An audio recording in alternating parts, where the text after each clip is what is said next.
Magandang umaga po sa inyong lahat. Ako po si Ariel Querubin, ama, asawa, sundalo, Pilipino. Inaalay ko muli ang aking sarili para sa ating bayan. Tatakbo tayo na senador na sinusuportahan ng Nationalista Party. Ngunit, independent po tayo sa lahat ng mga political slates. Tatakbo po tayo sa tatlong dahilan. Una, matagal ko na pong hangarin o palagi ko pong gusto sana na matupad yung aking pangarap na mapalaya ang lahat sa gutom at kahirapan. Pangalawa, gusto ko rin, gusto natin na mabigyan ng kalidad na edukasyon ang mga kabataan, lalong-lalo na ang mga panganay, dahil sila ang tinatakbuhan ng pamilya tuwing nagkakaroon ng problema. Pangangailangan. Pangatlo, bilang isang retiradong Marines, hindi natin kaya na nakaupo, nanonood na lang tayo habang paulit-ulit nila tayong inaapi sa West Philippine Sea. Protektahan natin to at ipaglaban ang ating karapatan. Ito'y para sa seguridad natin at kinabukasan. Galit po tayo, sa mga magnanakaw, mandarambong, na patuloy lang tayong niloloko, nagpapayaman, sa kahit na naghihirap pa ang mga taong bayan. Ako po si Ariel Querubin, bayani ng masang Pilipino, ay inyong senador sa Senado. Okay, maraming salamat po. Meron pong tanong sa media. Michael Rogas, Radyo Pilipinas. Sir, magandang umaga po. Michael Rogas po from Radyo Pilipinas. Kung hindi po ako nagkakamali, lumaban na rin po kayong senador dati. At hindi lamang po pinalad. Sa pagkakataong ito, na muli po ninyong inihahain ang inyong sarili sa taong bayan sa pagkasenador, paano pong pagsusulong ang gagawin ninyo sa Senado sakali kayo mananalo na maipagtanggol po ang ating teritoryo bilang isang dating sundalo o Marines?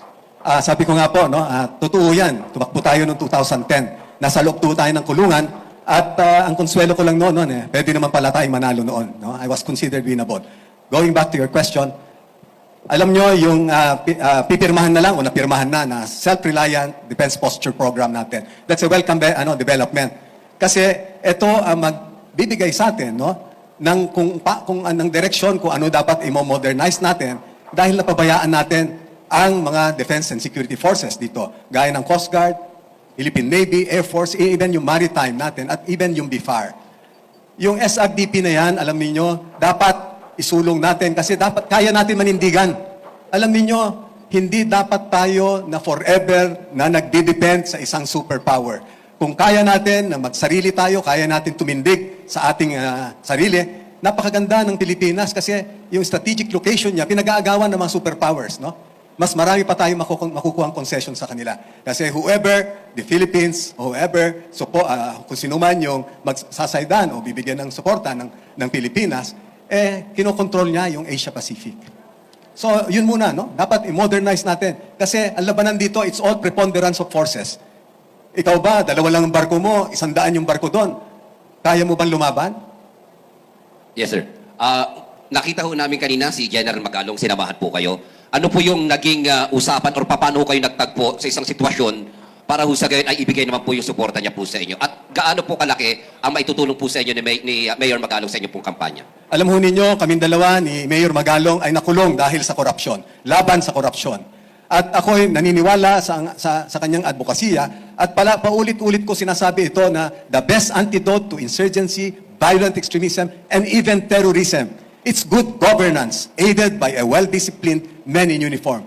Doon kami nagkakasang-ayon sa gusto natin na mangyari sa ating bansa. Okay. From Rappler, Dwight. Please, pakipasa ng microphone, please. Thank you. Sir, good morning. Dwight De Leon from Rappler. Sir, yung Nationalista Party is part of the Administration Coalition for 2025, yung Alyansa para sa Bagong Pilipinas. Was there ever an attempt for you to be part of the senatorial slate endorsed by the President? Ano pong nangyari po doon? Sabi ko nga, nung binigyan ako ng signature ba, ng support ng 2,000 retired generals, Most of them yung mga pumirma dyan, they belong to different political parties. So this is now unity beyond politics, no? Kung di man tayo naisama sa koalisyon, sabi ko nga, independente tayo na tatakbo, na bukas tayo na sumama sa kahit na sinong grupo na ng mga independente na inuuna ang bayan, inuuna ang mga mahirap at mga api at nagbibigay ng dangal sa mga bayani natin, no? Sa mga sakripisyo ng mga bayani natin at nagpapahalaga sa mabuting pamamahala, good governance. So sabi panawagan ko sa aking mga kasamang kandidato na tunay na nagmamahal sa bansa, magsama-sama tayo. Sir, but did you actively seek the endorsement of the President? Hindi tayo, sabi ko, ayaw ko na magbigay pa ng problema sa kanila dahil alam ko yung plato nila punong-puno na ng problema. Ayaw ko na idagdag pa yung sarili ko, no? Kontento ko dahil yung nagbibigay ng proteksyon sa ating mahal na Pangulo, anak ko. So that's a no, sir. Okay, sir. Thank you. Okay, Ms. Sherry Ann Torres, ABS-CBN. Sir, good morning. Good morning. Opo, Colonel Carubin, sir, please help us understand. Kasi sabi niyo po kanina, you are part of the NP, of the Nationalista Party, but you're running as an independent. So how can we reconcile that?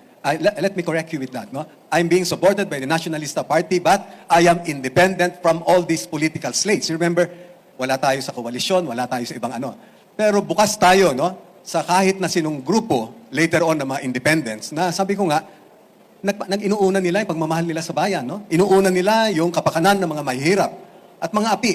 No? At paulit-ulit ko sinasabi, may pagpapahalaga sila sa mabuting pamamahala.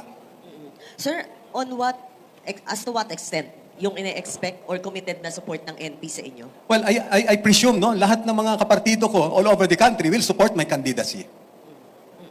But ang maganda dito, I can cut across all political parties. Kasi sabi nga ng mga sumuporta sa akin ng mga generals, Ariel, this is unity beyond politics. We stand united with you to fight corruption, uplift the living conditions of the poor, and protect our sovereignty. Sino naman tayo na tatanggi sa hamon nila, di ba? Kung naturingan ka na matapang na tao, sabi ko, sir, sige, tanggapin ko. Sir, last point lang. Kasi po isa given, no, yung Nationalista Party is being led by the Villars, by Senator Villar. Hindi po ba para magiging conflicted ang image ninyo when you are projecting yourself as an independent, actually being supported and endorsed by Mayor Magalang, who is an anti-corruption advocate, and then the other party, sorry to say this, whether we like it or not, medyo may mga issues, masyadong leaning sa administration, and the party leaders may kanya-kanya ring issue. So, how can we reconcile that? Wala akong nakikitang problema dyan. Kasi kung titignan ninyo, pare-pares nga ang sinasabi nila mga advocacies, di ba? And kung titignan mo, yung mga parties natin, no, meron na akong kasama nga noon nasa NP siya, sunod na eleksyon, nasa lakas na siya, sunod na eleksyon, nasa NUP na siya. Ngayon, nandun na sa PDP, sa Partido Federal. So, yung partido, no, ako hindi ko nakikita na problema yan. 30 seconds. Sir, sorry, habol ko lang. Kayo ba, halimbawa darating din sa punto na magiging senador kayo, you wouldn't mind changing your political party from time to time? Or would you rather stay as an independent? I'd rather stay with my party. Sorry po, 2 seconds left. Sorry. Okay. Thank you very much, sir. 18 left. Salamat po. Yeah, maraming salamat po uli sa inyo. Ako si Ariel Kerubin, ang bayani ng masang Pilipino at inyong sundalo sa Senado. Salamat po ulit. Salamat po.